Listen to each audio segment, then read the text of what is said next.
Stop eating candy. We're recording. Oh, you fucker. I'm just munching on a lolly. This is my new munching thing. on I leftover like this, Halloween candy. I like this sneak attack. I hit record while Travis isn't looking. That was good, Sneaky. I'm pretty observant. Yeah. How's it going, buddy? Welcome back to you, but mostly to listeners. My goodness, we arrive at the end. Isn't it incredible? We've been on this journey most of 2025. Yeah. And now it's starting to come to an end.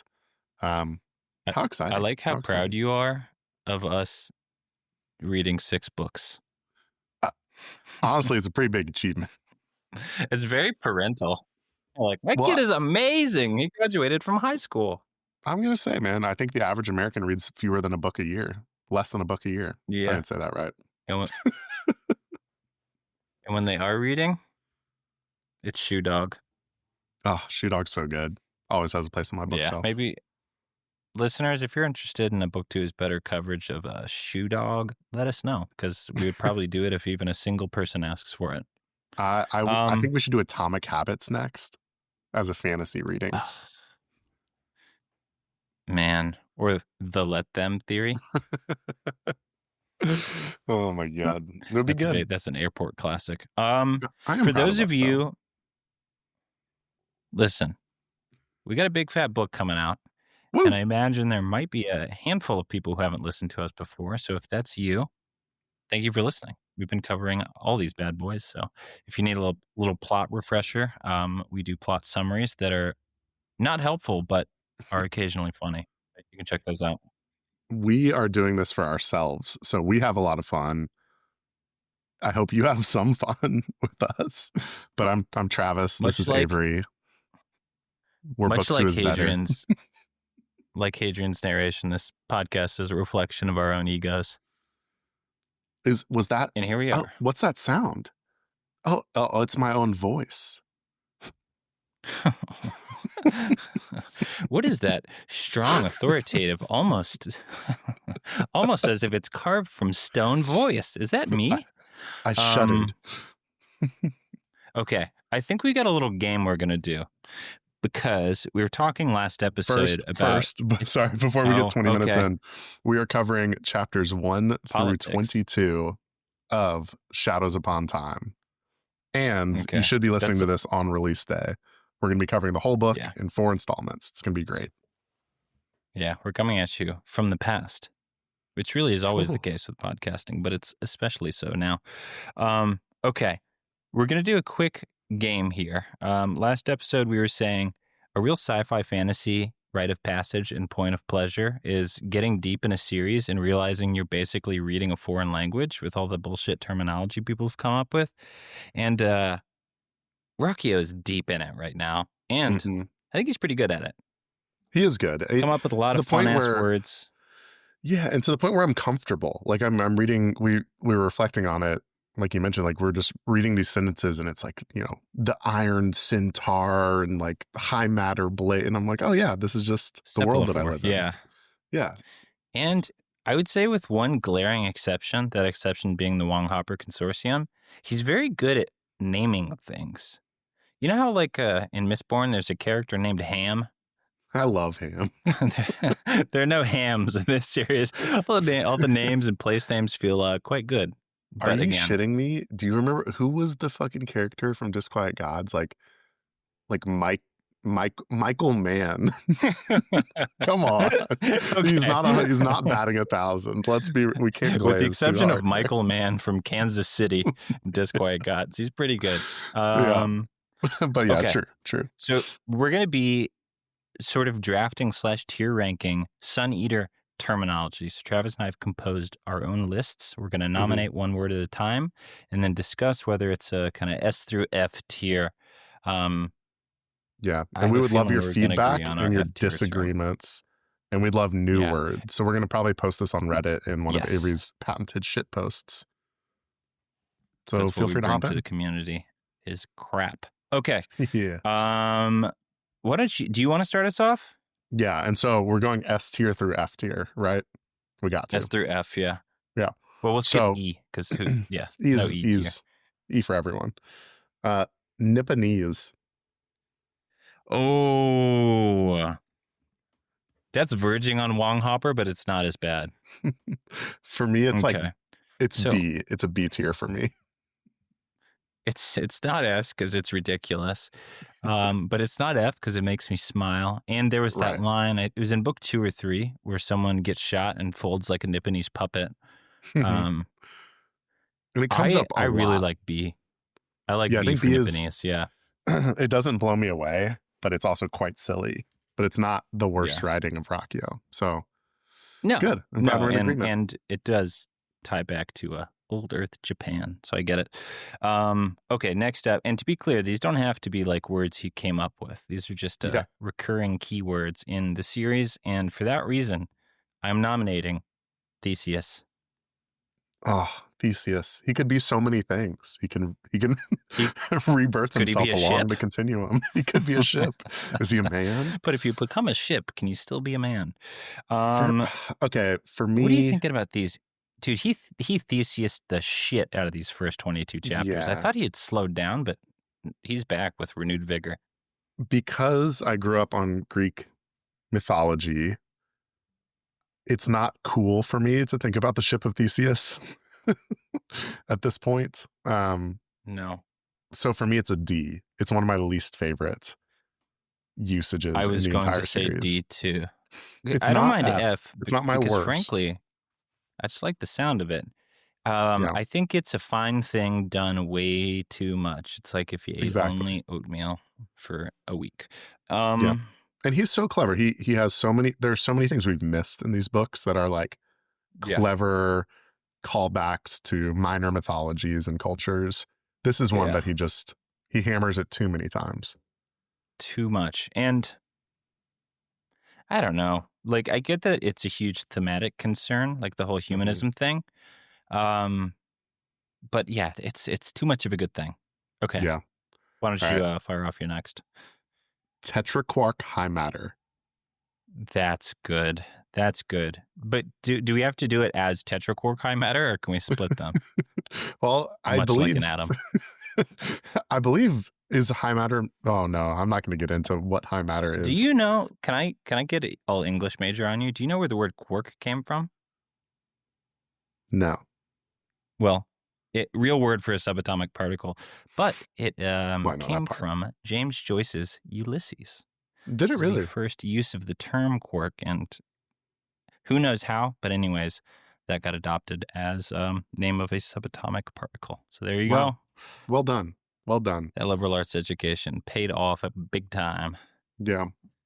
Okay. If we're doing tetraquark high matter, I'm locked at a C. So I'm like C verging on B because if I didn't know what a lightsaber was, I would think it would be higher. But high matter is cool. Like high matter swords, high matter beams. It's fun. I like that it is very obviously a lightsaber, but it still feels like its own thing. Like if this were the movie, it would be holy shit, they're using lightsabers. But in the world, it really does feel like its own thing, and that is not an easy thing to pull off. Yeah. Okay, so we've hit multiple words in different tiers. We're doing okay. Yeah, this is good. I'm happy to settle on B because I like the science and I like the pulling it off. Okay, great. I've got a bit of a recent fave for us now. Quantum foam. Quantum foam. I thought about doing this one too. Yeah. Quantum foam rocks. Quantum foam is awesome. That's like what I imagine when I'm thinking about picking up a dense sci-fi novel about space, intergalactic space battle. Like quantum foam is A tier for me. It's up there. And I don't even know what it is. Agree. But it's like no, I know space-time continuum. That's why I thought about knocking it down to B. Was it means nothing to me and potentially nothing to anyone, but it is evocative. It gets the just people lying going. Face down on a beach, drowning in inch-deep quantum foam. Okay, I can settle on A at that. Okay, go ahead. 100. This is in the this is in the qubits category of shit I do not enjoy. Okay, I'm gonna forget to mention this, but there's someone on Reddit that talked about why they were using like the imperial scale instead of meters. Yeah, and there's an explanation for it. And I commented and said something about like funny, even funnier that Hadrian uses qubits, like he's building the fucking ark. In this section, we get Edward narrating. He also uses the term qubit. So that sort of throws out the theory that Hadrian just likes old stuff. Well, there is a point. There was a point in Disquiet Gods where they use like feet, meters, or it's like feet, meters, miles, and cubits interchangeably in like one paragraph. And it's really disconcerting. There was a mix of like kilometers, feet, and cubits. I don't know, but it was 3 systems. I feel like that works if these are the descendants of old America, because we do use those interchangeably. Yeah. Okay. The cubits is bad, but 1/2. This is Hadrian's measure of really any estimation of people size. This is going real low, so let's cut to the chase. What do you want to put it in, D or F? I'm F. This is an F for me. Yeah, okay, F. Just like unnecessary passive construction. Okay, let's do 2 or 3 more because no one came to listen to this. They want to talk about Shadows Upon Time. Okay, I got just a classic, Homunculus. Homunculus is like solid A, maybe A+ tier for me. You'll hear no dissent from me. Yeah. Gilliam Vass. It's a funny ass He's word. The true homunculus. Yeah. First of all, shout out Gilliam Vass. I love you so much. Please come back. Why didn't the Quiet choose him? He was probably third after. He was probably third after Lorien. He comes back as a distilled version of himself. Well, I thought you were dead. It's not a bad idea. Could be a good spinoff novel. Okay, so solid A. You do one more, then I'll do one more, and then let's call it. Okay. Birdos. S. Yeah, good. We needed something in the S tier, and that was my locked in S. S. I love it. I love the silliness in a series that isn't that silly. It's great. Birdos makes me happy every time I read it. And I write Bird Boys with Z's in my own notes, but Birdos is fantastic. Yeah. No, I mean, I think we talked about this in Disquiet Gods, that Ruocchio is funnier than he gets credit for. Yeah. Like, I think he knows when funny shit's happening, but it's usually in the context of some very serious scene. Birdos is peak. Yeah. Okay, I'm going to end with a real banger here. Close us out. Eudoran Mask. Eudoran Mask. Wow, not what I thought you would do. Eudoran Mask. We had to. It's one of the few things that's been in there like nonstop since book 1. It's true. And well, we could throw Wong Hopper in F tier just for shits. Oh, Wong Hopper's A tier for me. Get out of here. Oh, no, okay. I will take no slander. We'll discuss offline. Okay, where are you putting Eudoran Mask? B-. And actions that are reminiscent of 1. B-. You don't like it? I don't love it. It's a little clunky but it's for me. Melodramatic. Yeah. Yeah. It's too much. For the story of, like, I don't know, Hadrian telling his own life story, to use that term that much, especially in reference to his own speaking. Mm-hmm. It's a little cringy, isn't it? It's a little Thesian for me. It's like a cool once or twice, rough by like the 50th go around. Yeah. And maybe if we hadn't read all these books back to back in one long marathon stretch, we'd enjoy it. Trapped in a Eudoran Mask right now. Yeah. But if that was a great tier list, and if it went higher at the very pinnacle, top of the pyramid for me, I shall become a god. Humans. Okay. Other words that we didn't get to. Intis, I think, is pretty close to an S for me. Yeah. If it's Intis Freak, it's hard S, and Cephalophore. Nice. Also S. Don't know what they are. Still like them. Fugue, Daimons, obedience out of, more of a phrase, Cyclopean, Anaryak, or whatever that fucking phrase is. Yeah. Oh God. F. Fear is a deep river. Yeah, I had my favorite line from the whole series. You look impossible.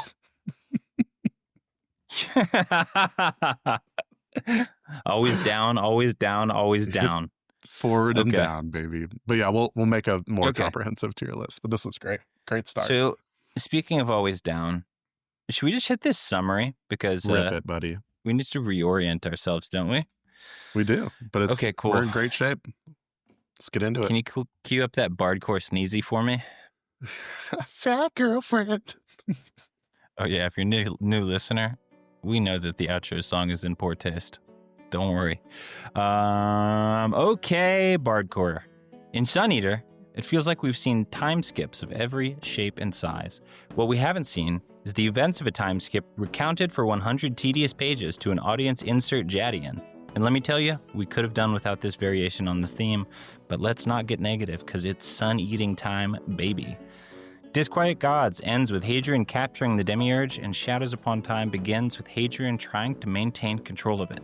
We quickly learn that crazy Karn Sagara did not go gently into that good night. In true Sun Eater villain fashion, she beamed her consciousness into another body and tried to take out Hadrian using a warfare technique developed on old Earth, car bombing.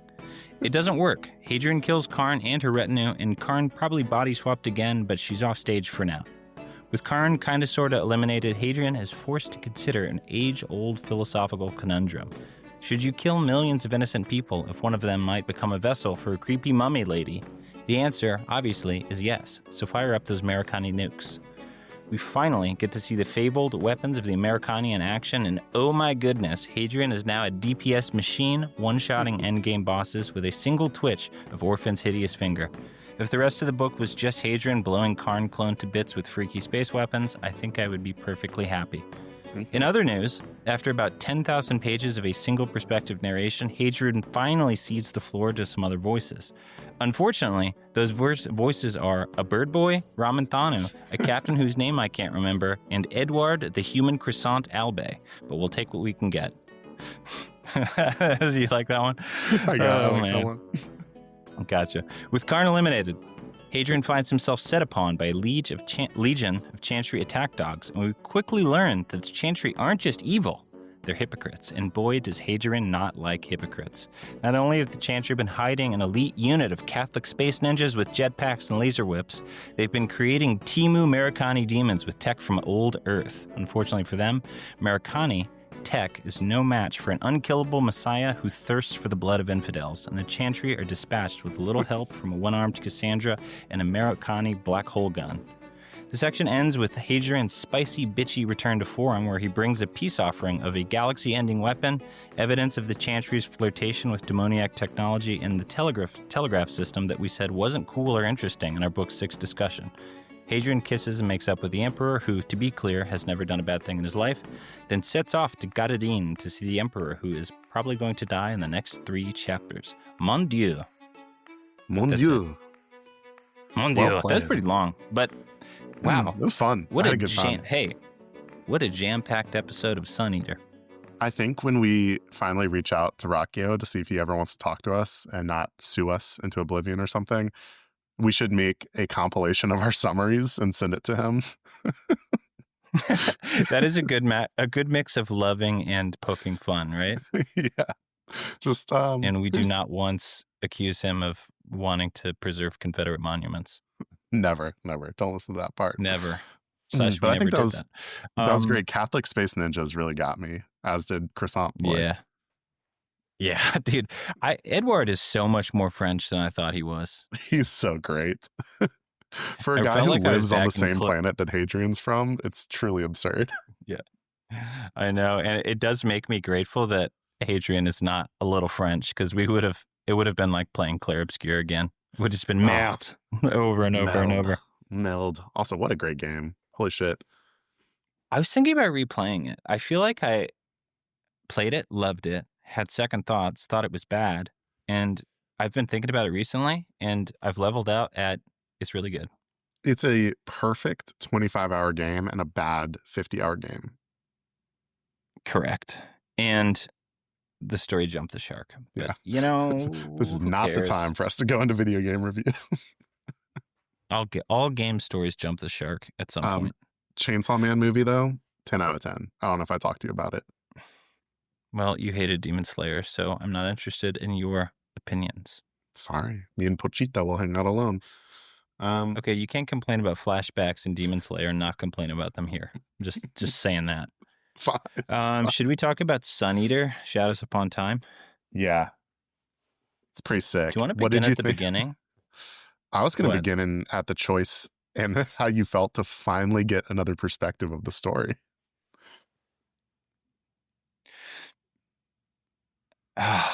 It's something I wanted, but not like this, man. Come on. I feel like he did it out of pure pettiness. Like, I feel like as he wrote this book, he's been hearing that critique for like 9 years now. And he's like, you know what? I am going to write another perspective and you're not going to love it. And in fact, I'm going to write 5 perspectives back to back to back. What if he's completely out of touch? He's like, yeah, people really want to hear from these other people. So I'll just give them the people they really care about. Ramanthanu, Bird Boy, and old Commoner Captain. I think those are on everyone's short list. What's so funny is I spent so much time complaining last book that there wasn't a Birdo Cielson interaction scene.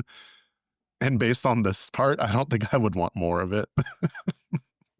Yeah, no, it felt you know how Jar Jar Binks is not a black man, but one could be excused for thinking that he was a caricature of one? You mean Sith Lord Jar Jar Binks? And Senator. Yes. Dude, I kind of felt like that with the Bird Boys. I was like, is this like a really unfortunate portrayal of Native Americans? Oh God. That's just me though. I know that was not intended. With their Quetzalcoatl type names, you know? I don't know. I like the idea, and obviously I don't know, splitting up into these other perspectives is something we've been asking for a long time. But just this like kind of weird framing device where, don't get me wrong, the actual stuff that happens I thought was really interesting. But the framing device did suck a little bit of the drama out of it for me, and it turned an interesting scene into something I just kind of wanted to end. Yeah. I don't know if you felt the same. I did. I was having so much fun actually in the perspectives. I actually enjoyed everything that they were describing. It was a little jarring. I think, there were some parts that I thought were a little silly in the different perspectives, like just leaning into the caricature of each one. But like the action itself was so fun. Like this is such a ripping section, and it would just pull it straight back. It would suck all of the oxygen out of the story every time. It would be like, and when are we breaking for lunch, Nima? And it just, I don't know. I didn't love I think the usage of it. Yeah. Yeah. What I don't want to get lost in this discussion is the fact that the underlying scene was incredibly cool. Yes. Like probably one of the better extended fight scenes in the series. And it wasn't in a tunnel. Yeah, the framing. No, it wasn't in a tunnel. No, we got all kinds of new. Maybe that's what made it feel so fresh. It wasn't Nahute in a tunnel. Although we got a little friendly Nahute. Friendly, and we have an anti-Nahute finally. We've been begging for it. Yeah. But I was having a hard time. Yeah. Fuck yeah. I was having a hard time suspending my disbelief because this is meant to be a debrief to Aloran. But this isn't how you debrief. This is how you write Sun Eater. I'm sure that the answer is that Hadrian is stylizing this for purposes of his memoir, but I don't know. I don't know. I had that nagging thought the whole time. I was like, again, we talked about this actually. Cut to the chase, man. We talked about this in our prep, but exactly to your point, it's so weird to read Hadrian speak in what is supposed to be like a military report to not even just Aloran, but new people. So like this quote that I read before, in this section, I emerged from the waters of time like a fish leaping from the sea, alighted upon the ringing metal floor of the hold, blade shining in my hands. A cold fury was on me and a hatred black as space. That's not part of your report. bro. Prince Aloran is just sitting there with his head in his hands, like, fucking Christ. I flew 40 years for this. Yeah. Also, it's not Prince Aloran. It is Prince Caim Sanchez Siaxares Nazir Vincente Aloran ban Osroes ban Aldia do Otranto. I love that, first of all. I love that he's a Sanchez. That's got a little bit of Michael Mann energy to it. I dug that. I dig the whole name. Yeah. I think when I really smacked myself on the head was like right at the end when Aloran's kind of like, okay, we got it all right. And then Hadrian's like, no, we must continue and see the end of our narrative. I was like, oh, come on. It's just, I think in short, very cool scene. Probably would have been better if we just gotten it straight ahead. Yeah. I would say one exception is I did really enjoy Cassandra's POV. Yes. I really like Cassandra's. I still like her as a character. I've gone a little bit back and forth where she's infantilized a little bit, but I thought her section was great. I think just maybe wrapping up the perspectives talk, the thing that also dinged it a notch for me was that Aloran and the Jadian Hadrian, Janon's grandson of all things, their perspectives and opinions don't end up mattering or having consequence. Like there's some disagreement, there's some like foil that Jad Hadrian plays, but at the end Aloran is just like, sure, whatever you want, Betty, and they go to forum and they do whatever Hadrian says, and so it feels like you didn't have to have them there in the first place. I don't know. That's why I made the comment in the summary about them being an audience insert. Yeah. Because it's sort of what they were. It wasn't, they didn't provide meaningful pushback. It was just a framing device to allow Hadrian to tell this in this other way.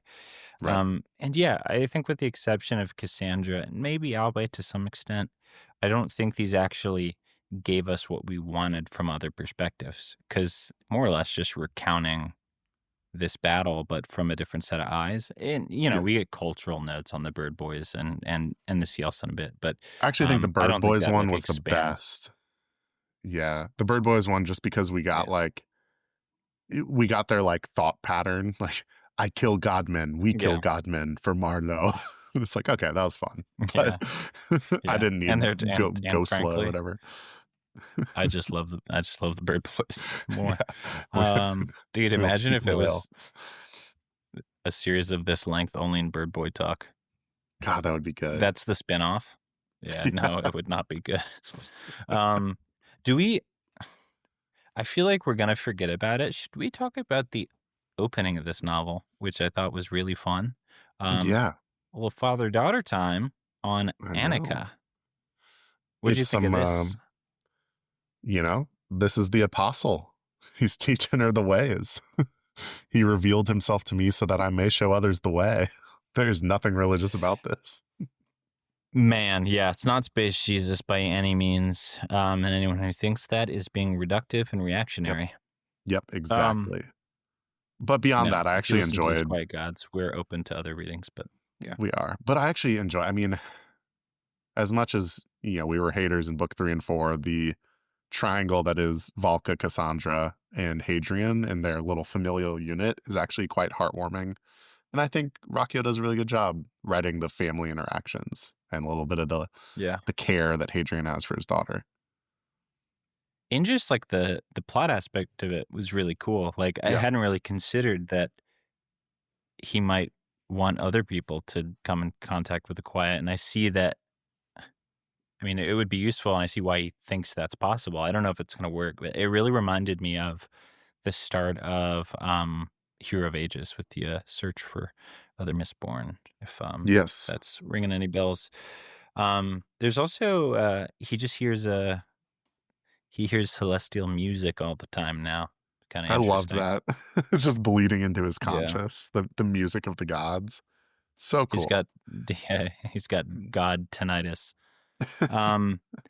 It's also this gets a little bit not undercut, but it gets like complicated in a good way towards the end of this section. But the Hadrian we meet at the start of this section, this boy's out for fucking blood, and he is on a jihad. And I was like quite concerned that this book was just going to be like death to the infidels. Dude, I totally am with you. Shocking. The religious zealot Hadrian compilation that I started putting together from this was, I'm so glad that it changed up a little bit in this section, because the first like couple quotes I had were like, I had been sent to force evil to serve good, and like, thou shalt not suffer a witch to live. Like really, really binary black and white. That had persisted through that. I think he could have like fully lost me if that was the tone of the whole book. And I don't know. I didn't really think it would be, because the whole time I was like, what the hell? But yes, fortunately, we have like a pretty interesting conversation with like Orphan about doubt later that I'm sure we'll get to. And his feelings are a lot more complicated than I think are maybe presented here. But yes, very interesting. Yet another aspect of our narcissistic little boy. Yeah, he's had such a good development in his 1,100 years of existence, and this is a new good phase. So I'm excited. Okay, can we talk about the demiurge? Should we step? First of all, I want to go. Second of all, kind of freak. I had to eat my words in my notes while I was writing, because I started this and I was like, tough for me to picture the demiurge and why it's cooler than other ships. And then I came back later and wrote, Wrong. that was a fucking bad take. This ship rocks. Bad call. Horrible call. Yeah, the ship. Okay, and reader, you might think we're talking about the weapons. No, we are not talking about the weapons. We are talking about the demiurge generally. I'm trying to find a. I don't know why I'm stopping here. One of the passages I highlighted he says that there were windows wrought of alum glass and vast as tennis courts. What the hell? Weird. It was so strange. He's like, and there were real windows. There were real windows. That's like the piano scene where they like smoke the hologram on the Steinway or whatever. And it's on like, the Steinway piano next to the Fender Stratocaster. Oh man, are you looking for the section of the scene on the bridge? Because I have it written down.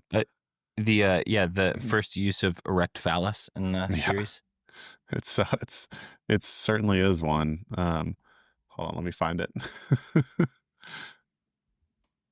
Okay, you ready? Above and behind. Oh, fuck you. Above and behind. No one's ready for the erect phallus, but the erect phallus comes nonetheless. Is this even the erect phallus? No pun intended. Oh, yeah, it is. Okay. Above and behind the command chair and its central dais. Fuck. The rear wall of the bridge was dominated by an almighty frieze. Men like gods played upon its surface and flexed their mighty thews. Scenes of murder and of copulation played out for hundreds of feet of black stone, creation and destruction commingled. The very smallest human figures were large as true men, but there were figures larger still. Twin giants flanked the doors to the bridge, each with a nude woman slung over his shoulder, holding her with one hand while the other nursed his erect phallus. Beneath them, women fled the grasping hands of men, or fell beneath them, or opened to them. And it goes on for another entire double that length. Karn Sagra. So I'm picturing a frieze. We want women slung over shoulders, nursing erect phallus. You get the idea. I mean, Yeah, just fun. Tuesday night. Be creative, but put it on there. Do the vision. Yeah, we fuck and we fight and we fucking fight. Hell yeah, brother. But yeah, that was such a good description. Kind of a weird place to spend 40 years, but Hadrian's there. Yes. And it's also full of miles of changing corridors and weird passageways and gravity bending whatever. The gravity bending shit was awesome. I love that. And it's home to 72 archontic weapons, which I would be happy to pronounce. Yes. All of which are named and can kill maybe all people. So yes. Wait, do we want to go? Okay, do we want to do weapon talk, weapon corner, or do we want to start stepping through this fight? Let's save weapon corner to when they use the weapons, and then we can talk about all the cool weapons.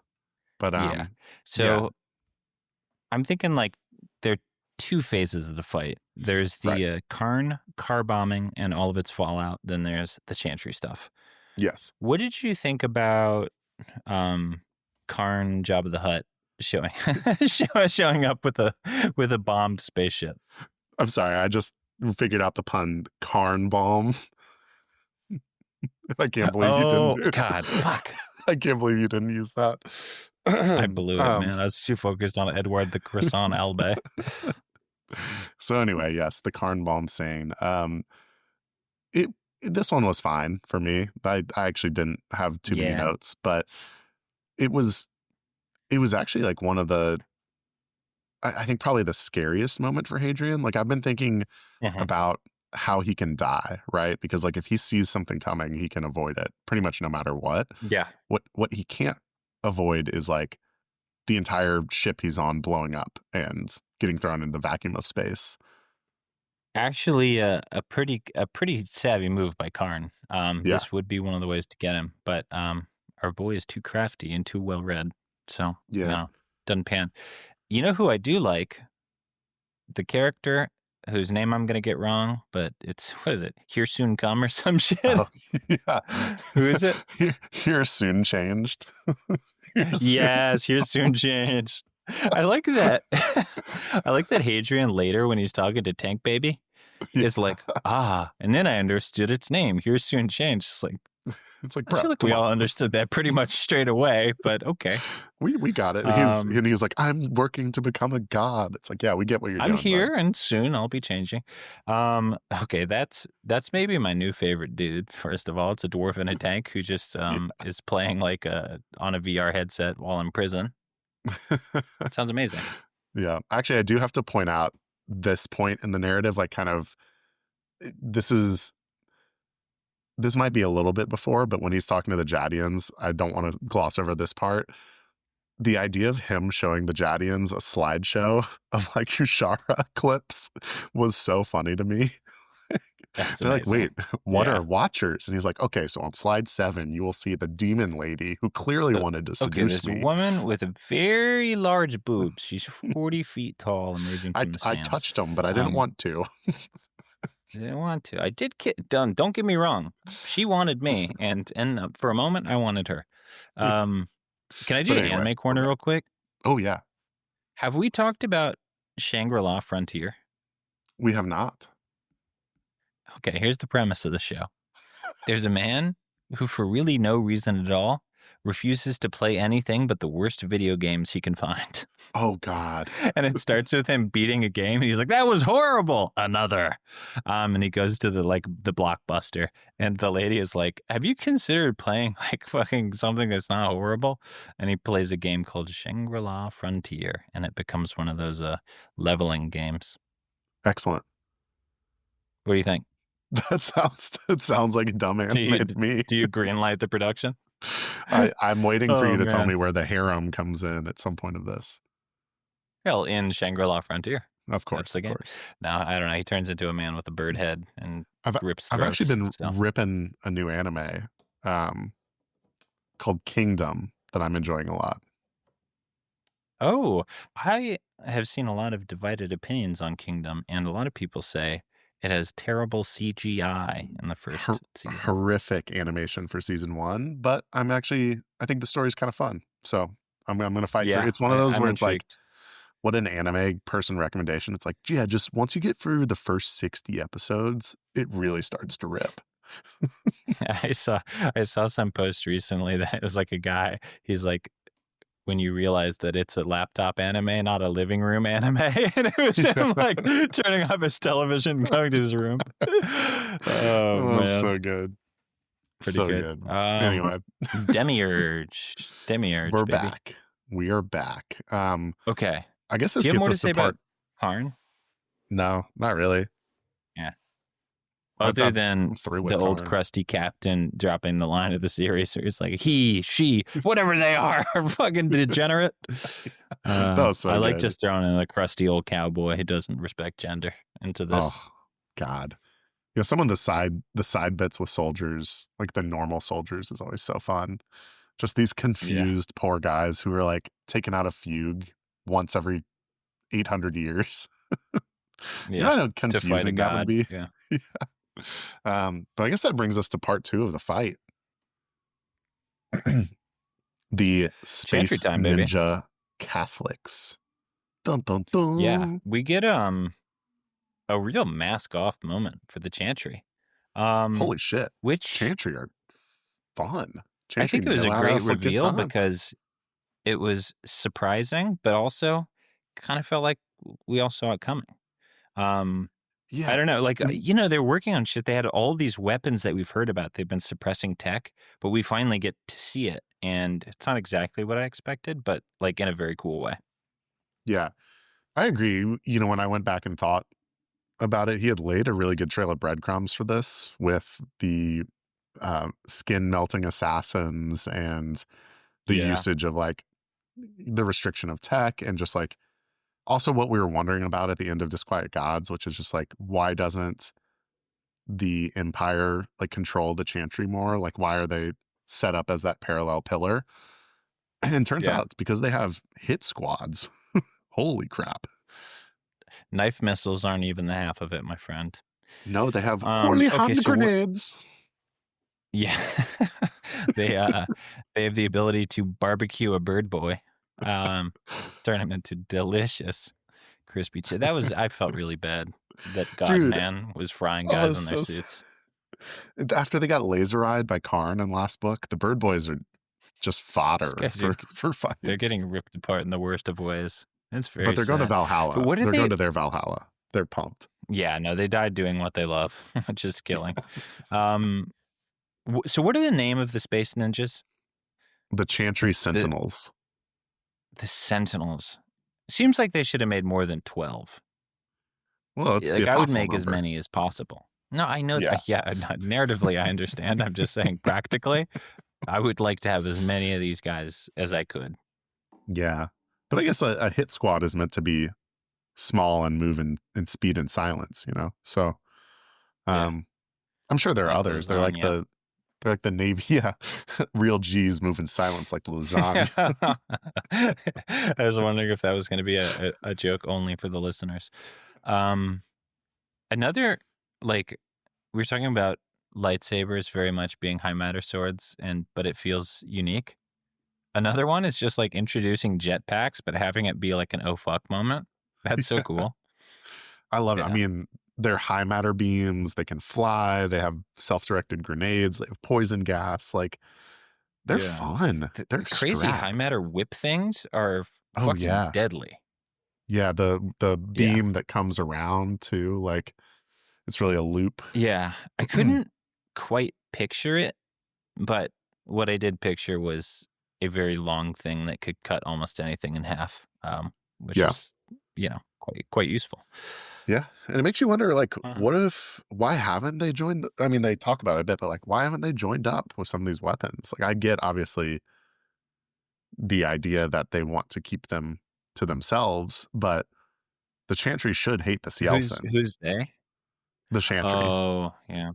Like if what they're saying is basically like one of these Sentinels can kill like 100 Birdos, like they could probably kill they could kill hundreds of Cielsen. That is weird. Like, it's such a dysfunctional organization because,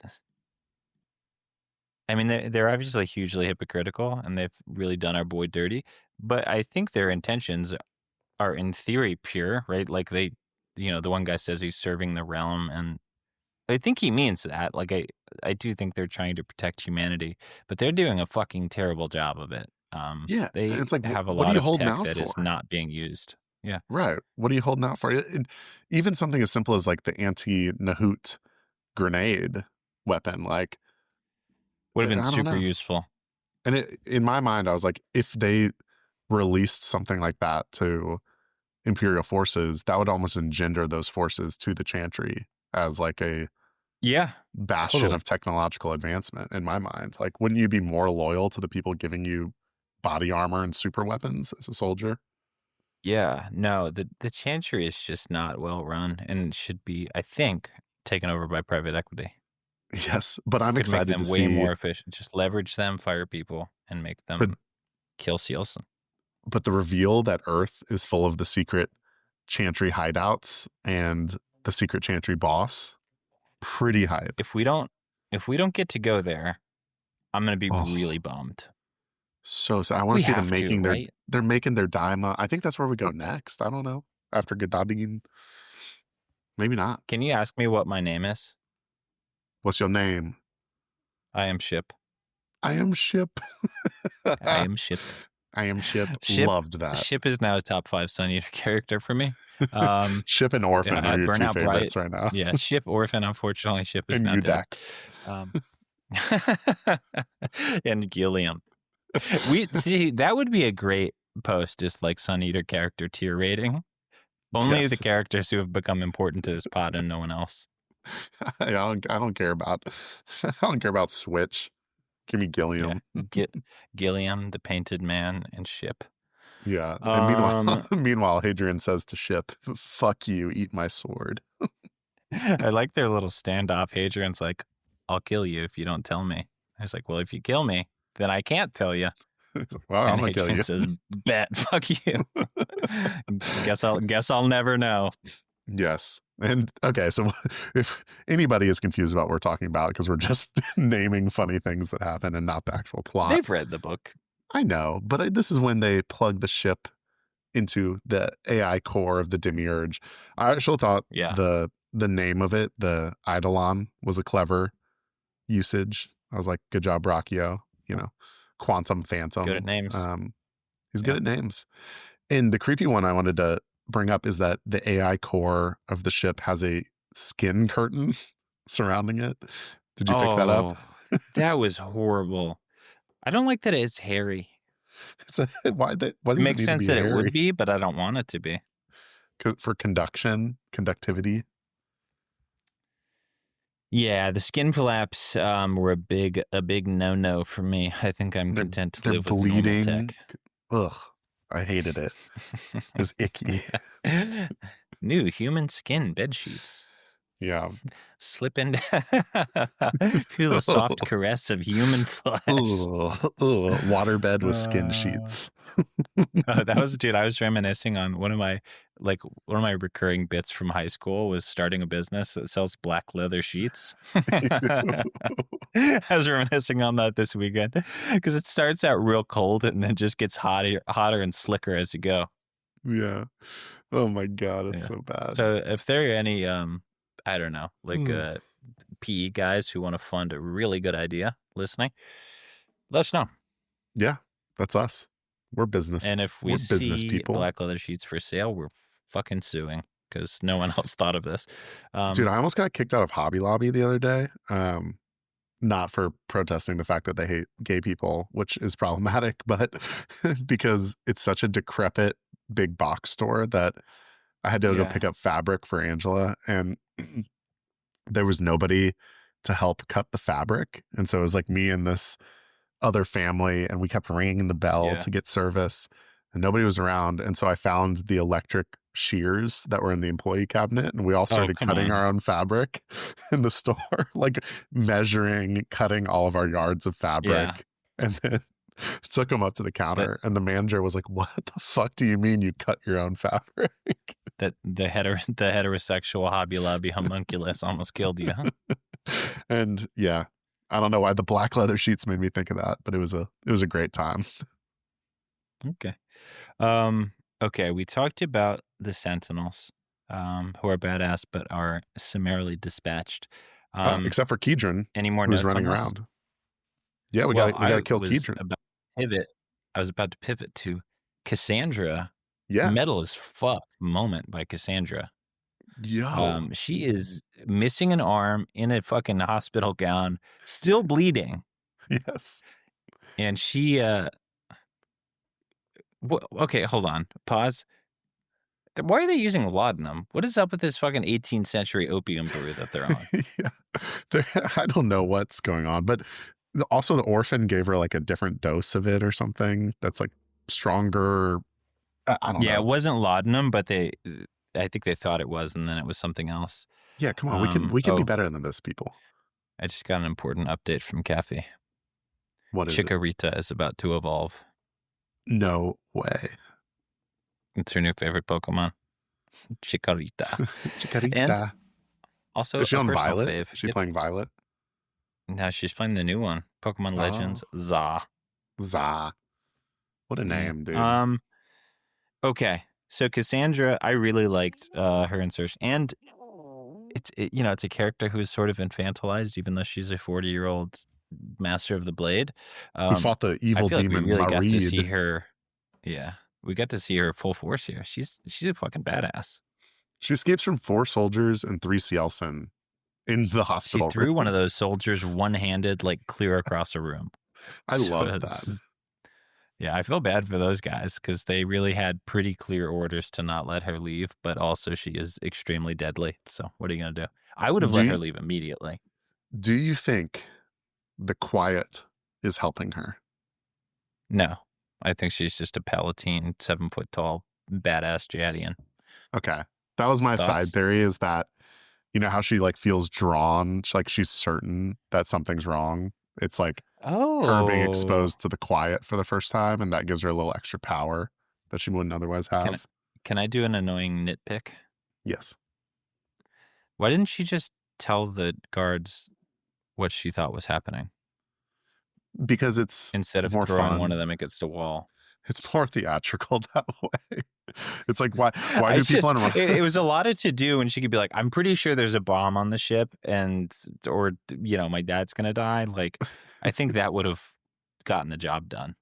It felt like she was trying to say it, but her laudanum brain wasn't really... Her laudanum brain was like, must go. But yeah, I mean, it's the same principle as like a rom-com where like one text would solve everyone's problems, but they keep running back and forth across town. Yeah.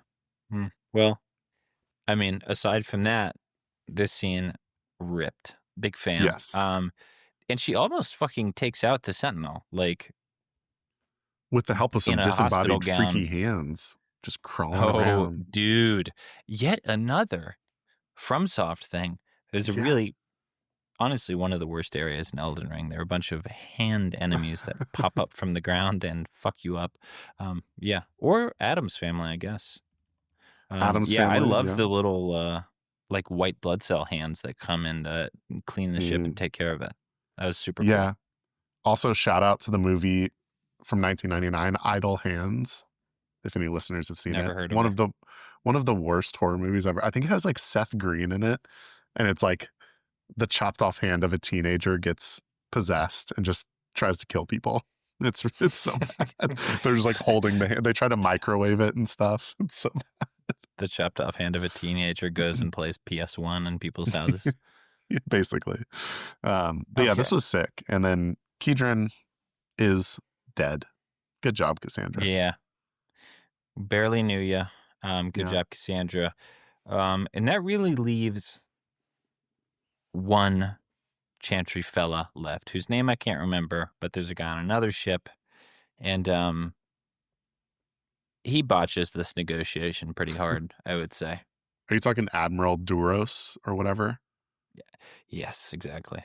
Yeah, well, he's not necessarily Chantry, but he's the Imperial guy they drug up who knows the Chantry secrets, and so he's not shocked that they're using diamonds. He gets into a game of chicken with Hadrian, which, if you'd read the first 6 books, you should know. Don't do that. Hadrian will shoot first. But Hadrian doesn't. Duros shoots first. Well, yeah. I mean, granted, their whole plan was to take the Demiurge, yes, but no. They shoot like 1,000 missiles at him. You remember? Oh, yes. Because that's when they have to bring in Lorien. Yeah, so Kedron actually succeeds in a lot of his plan, which is to weaken the shields on one side of the ship.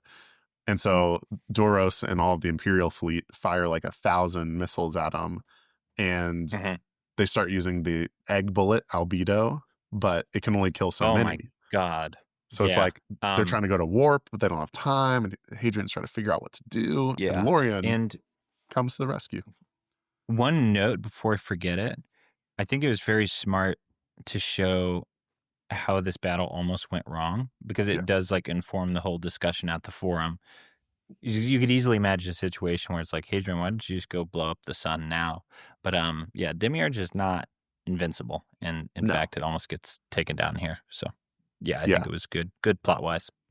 I agree. And it added some real stakes because, again, like earlier, Hadrian, one of the only ways to kill him is to blow up the ship that he's on while he's in space. Like, otherwise, you're kind of out of luck. There's no universe where getting destroyed in a nuclear explosion doesn't happen. What'd you think about our boy Lorien getting pulled back in for one last job? Oh, man. Poor guy. I feel like he's just been through the ringer. I know. It's a real what could have been. He's like, I think he is my favorite side character in the series, but man, has Hadrian led him through a lot of BS. Oh my God. And then the reveal at the end with the Emperor that he was going to let Hadrian go after the slap and Lorien didn't need to go to Belucia. Oh, that was so rough. That's horrible. And then the kind of wild realization of Hadrian that Lorien is probably his heir, like, in regards to the Quiet, which I totally didn't. I mean, I didn't even consider that, like, the backup would be around. I thought there would be, like, a huge lapse of time. But, yeah, he realizes Quiet might have, like, gotten in touch with Lorien and tried to get him to lead the charge. Yeah, it's because Crispin wasn't picking up his phone. He was playing games. I know, and Gillian Vest got killed in book 1. So it had to be Lorien. I mean, he's next up. I thought this scene was really good. Like, yeah.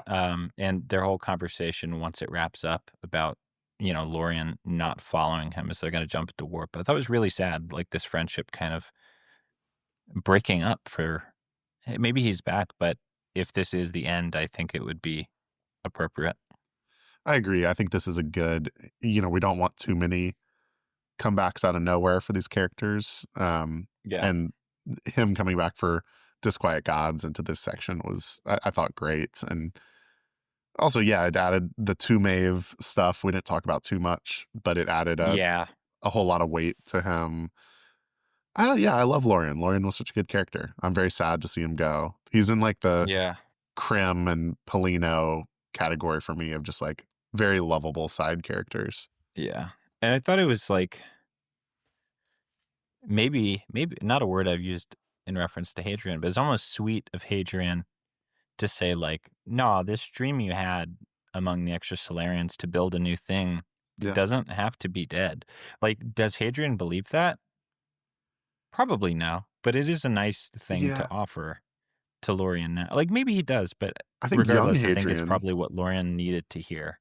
Yeah, I think young Red Company Hadrian does. Like, I think that's...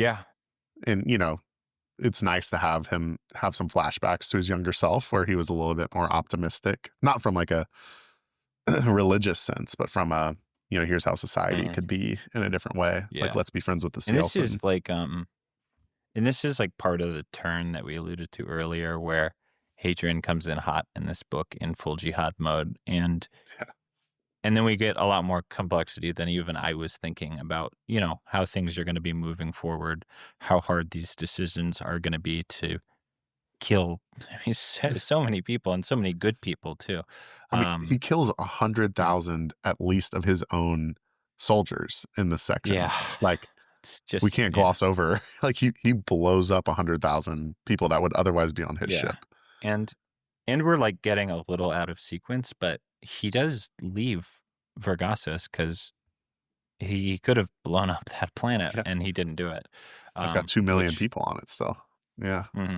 Probably 2 million freaky he, she, they, Karn Sagaras. And he's gonna learn a valuable lesson. Always blow up the planet. Always double tap. You know what? I was gonna say, what we didn't talk about? What? Chapter 9, the giant fucking lore drop that is just kind of nonchalantly given to Lauren. Yeah, maybe we could do a quick little lore corner. Yeah, editor, lore corner time.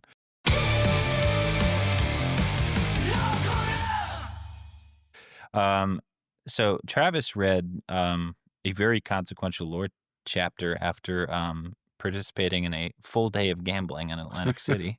Yes. So why don't you lead us? Tell us what you think happened in this chapter. All right. So we all live in our own gardens, and those gardens are our perceived reality. And there's walls to the garden. In private Idaho. And there's walls to the garden, and beyond those walls lives the domain of the Watchers and people like the Quiet. And basically, we are living in one of their simulations. people like the yes, all those people like the Quiet. And we are in a proxy war simulated universe between the Quiet and the Watchers, who are waging battle with each of the sides that they've picked to exist. It's all geopolitical. The universe is an illusion. That's pretty much it. And also the Americani got smart enough that they could see over the fence across time, but so could William. And then there was an arms race. And now we're here. That's pretty much my summary. Okay. I think there are parts of that are right. That was my notes at midnight in Atlantic City. The simulation theory, I think, is probably wrong, but is at least not definitely right. And I don't know, in later chapters, Hadrian kind of dismisses it and says, like, I don't think it's true. And even if it is, it doesn't mean that we can't care about this place, which is cool. I like that. But yeah, so much history about the Americani and their relationships to the Watchers. But I think the big thing that we get is that the Watchers have been kind of shepherding humanity for quite a long time. And it's almost like they steered humanity on this path to create the Americani, and all of the horrible shit that would happen once the Americani were on the table. But then the Americani are so advanced that they perceived the Watchers, and some of them allied with the Watchers, others rebelled. And then due to like the Americani and the Watchers being able to, see time and causality, throwing William in, who is blessed by the Quiet, just like fucked up their ability to see, because he just completely changes causality. So the nature of that war changed. And clearly that's what's happening again with Hadrian, which is really interesting. So we knew this before, that people, there were humans who meant well, or I don't know, not meant well, but there were humans still overseeing the Americani, and not all the Americani were evil, but there were also fucked Americani who were working with the Watchers, which is a little scary. So, and I think that's alluded at the end of time, right? There's like weird, freaky demon tank or diamond tanks that are on the totally. end world planet. But yeah, I think it's like, actually it's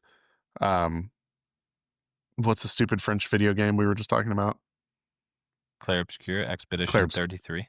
Spoilers ahead for anyone who hasn't played, but it's actually a good similarity to that narrative structure, which is you make a choice kind of at the end, knowing that a world is an illusion, not a real place. Like, you can still care about it. You can still like invest in the people inside of it and want their lives, even if they're not real, to be meaningful and happy. And I think that's what Hadrian gets to. It's crazy how like relevant the Matrix is. Like, just it's all Matrix. Like, it's all back to the Matrix. It's all it's just like, it's as silly as that movie is. I mean, it's still very fun, still a great watch, but goddamn, I feel like it really left a mark on science fiction generally. Yeah, I don't know if it's all Matrix, baby. Tolkien or the Matrix, pick one side. Yeah, most influential science fiction and fantasy. Yeah. And the Ice Schooner. Yeah. Okay, I think that's all we're gonna get for Lore Corner here.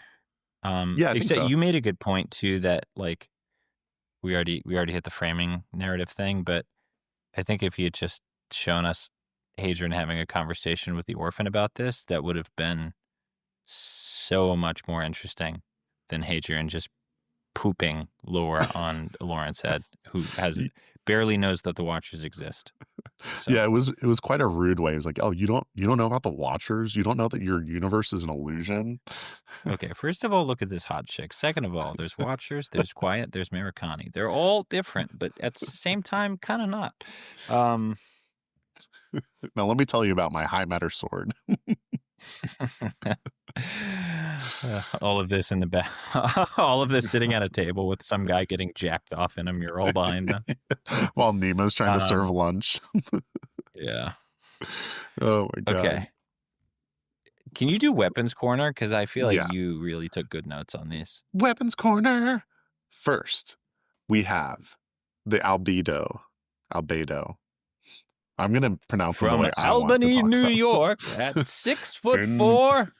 In the red corner.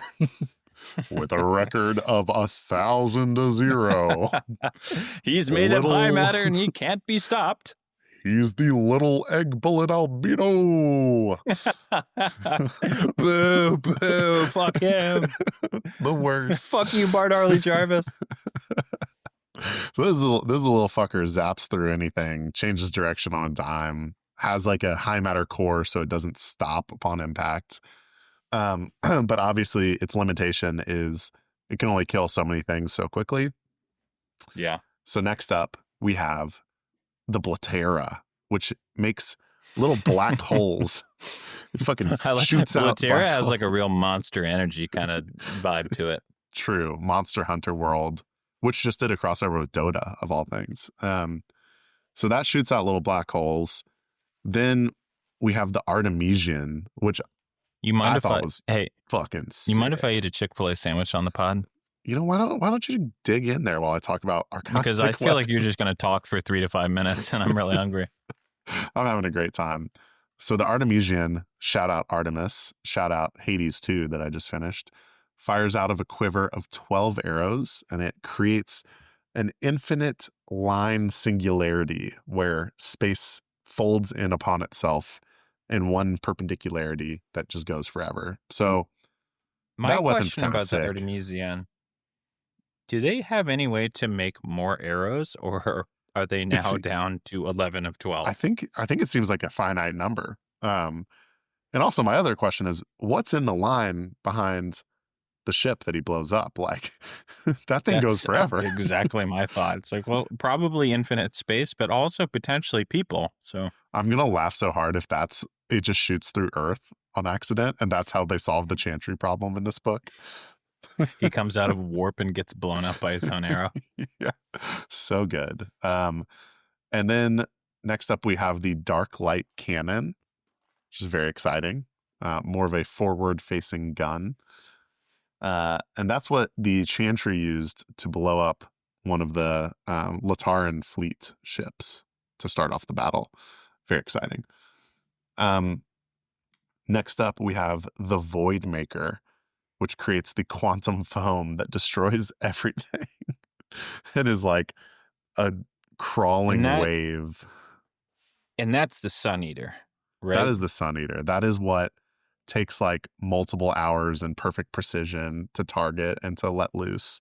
But that's what's going to kill all the Watchers and basically eat everything. Yeah. And but if it's positioned wrong, it can eat everything outside of its target area. That's exactly what I was going to say. Is they're like, this could be sick. This also could backfire horrendously. So we just got to be good.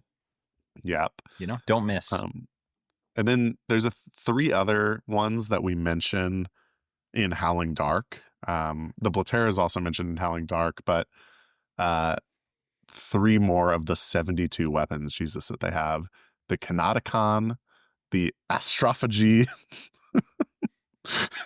which is my word. I can test that pronunciation, but I won't say my version. I want to say it that way. Which they say the Astrophagy is the worst of all. So curious how that's worse than all of these. And the Krymeneka, which I would guess makes ice. Fair enough. It's like the move Blizzard from Pokemon. Yeah, exactly. It is so cool that I'm sure tons of readers had underlined in Howling Dark where he names all the weapons and it's like, I didn't know what these were then, but I do now. And finally getting that payoff is pretty great. They're so much cooler than I thought. Like when we first read that in Howling Dark, I equated them to basically like, what do they call them? The Colossi, you know, like those large like mech robots that they use to fight on like Baraniki. I thought the weapons would be at that scale. Like these are like kind of world conqueror weapons. No, these are at a truly awesome scale. No, this is like so up Ruocchio's alley. Yeah. He's good at making freaky monsters and space weapons, and he nailed it with these. These are incredibly cool, and I imagine we're just gonna keep seeing new ones through Love this it. book until we get the Void Bringer, whatever the fuck it's called, Void Eater, Void Maker. Void Bringer, Stormlight. Okay, yeah. Void Maker. Yeah, let me have it, Ruocchio. I hope you just keep these coming because I'm having a great time. Lay them on me.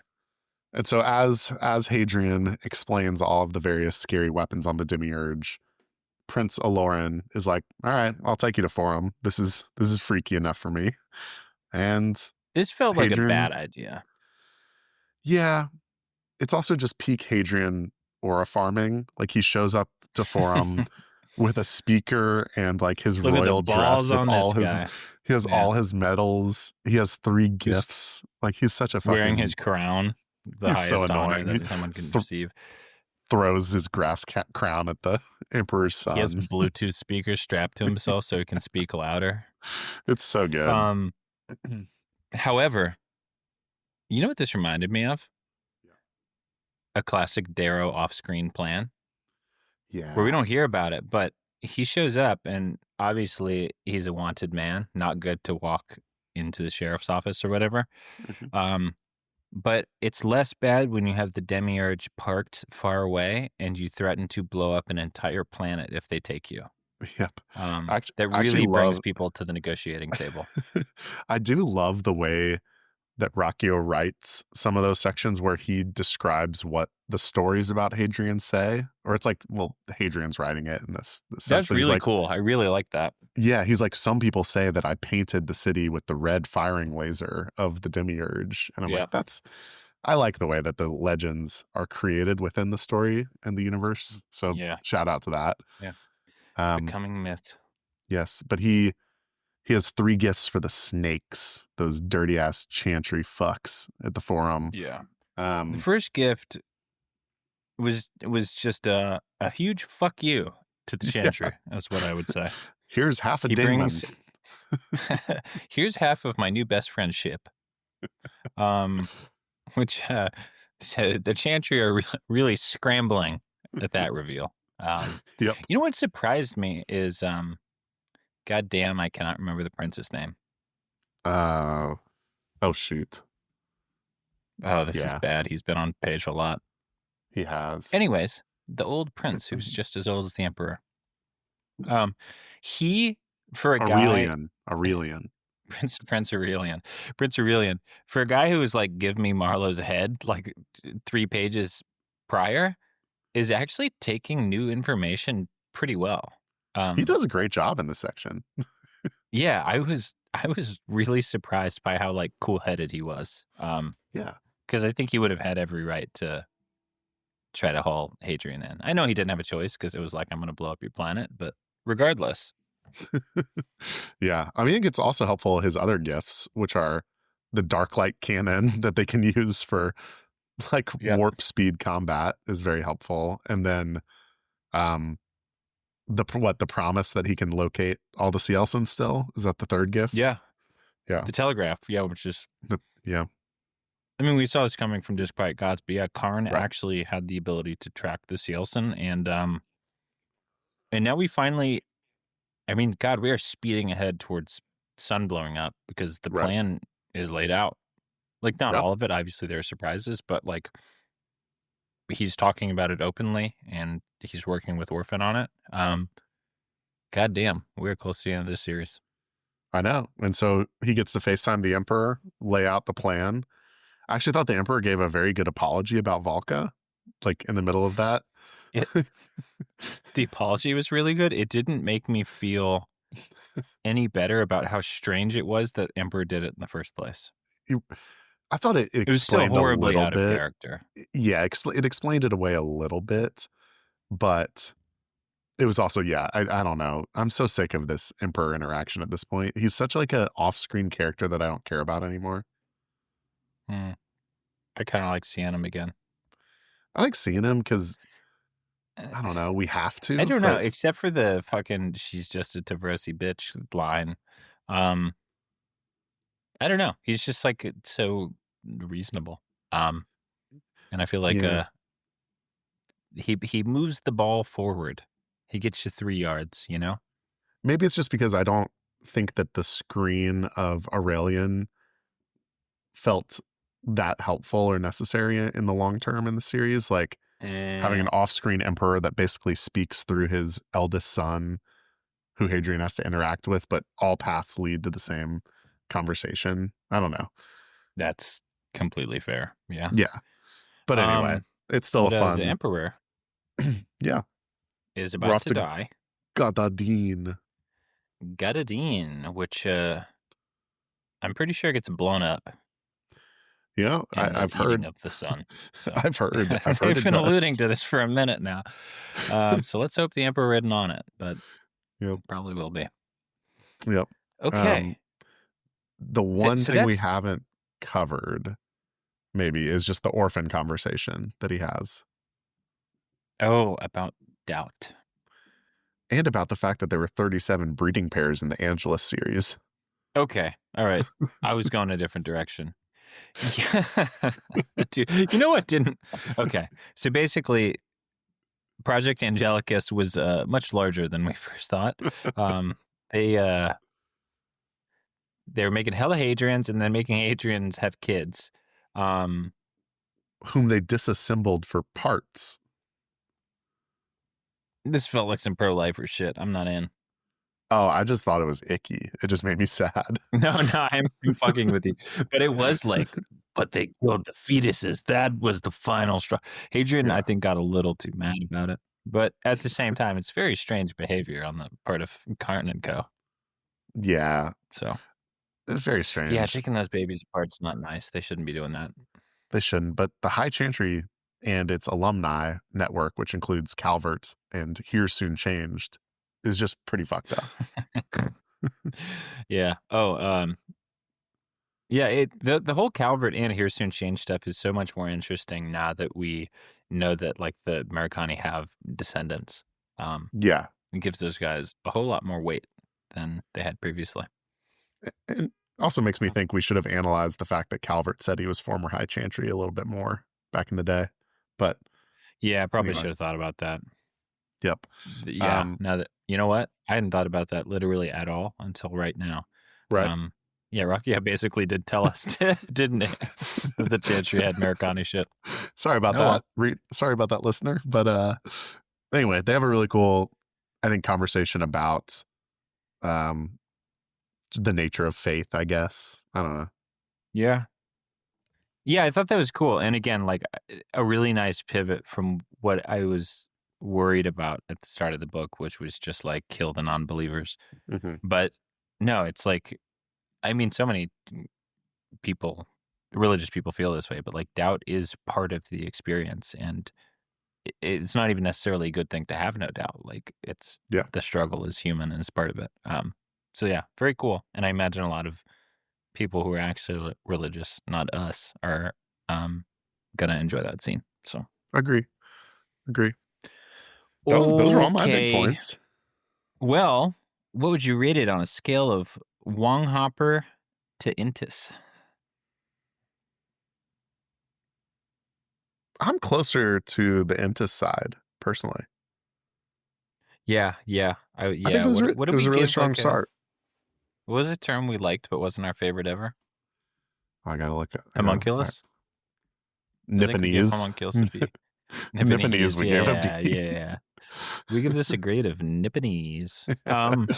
Yeah. Aside from the framing thing, which frankly I found quite frustrating, this was a really good start. We just covered roughly the first quarter of the book, and I mean, great page turner, tons of interesting lore. The weapon shit I thought completely delivered, and nice, tidy, like move on to the next section of this book on Gadadin and wherever they go from there.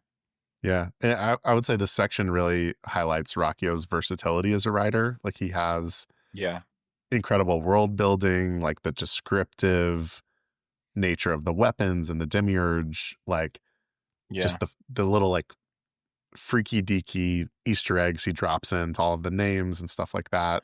Yeah. And I thought he took some risks with like the different perspectives. So shout out to him for doing that. Yeah. No, I think it's really cool that he tried that like this late in the series, even if like it didn't totally work for me. But I mean, it shows he sort of obviously knows what he's doing, but like is trying to broaden this a little bit.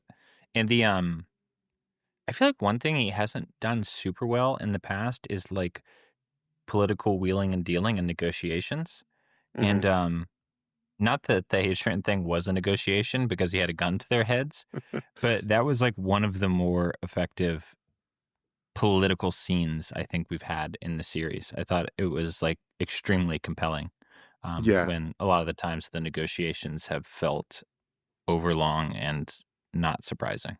And I would say coupled with the kind of Duros Hadrian interaction where like there's real tangible stakes to it. Like he did a really good job with those conversations. So honestly, great work, Ruocchio. Maybe some things I didn't like so much about. Fine, Ruocchio, you did it. You did it. God damn it. You did a good job, buddy. I'm excited for part 2. Yeah. And dude, for the second book in a row, I'm genuinely excited to keep reading. Me too. So we will be back to you shortly. This episode should be out in less than a week next episode should be out in less than a week from this one. Yeah. So we'll probably do a bang and get 2 episodes out on a release date so you guys can enjoy those. And then I think we'll just do our usual weekly release. So within 2 weeks of release of the actual book, we should have all 4 episodes out. And yeah, I know like lots of people are going to be reading this for the first time now. So we would love to hear from you, how you're enjoying it, if we've missed anything, blah, blah, blah. But, it's cool to be experiencing this for the first time with all of you guys. So hopefully we'll be hearing from lots of you. This is a ton of fun. Yay. Yeah. Okay. Well, with that, Travis, can you play a little sneezy for the people? Oh, we're gonna sneeze on these fools. Sneeze on who you're seeing in a week, by the way. Oh my God. This horrible song that you're about to hear, Travis is seeing this band live, and I really don't know why. Economic development. It's for the people. I'm supporting a local sexist band from Chicago. Here we go. Anyways, from Wisconsin. Bye-bye.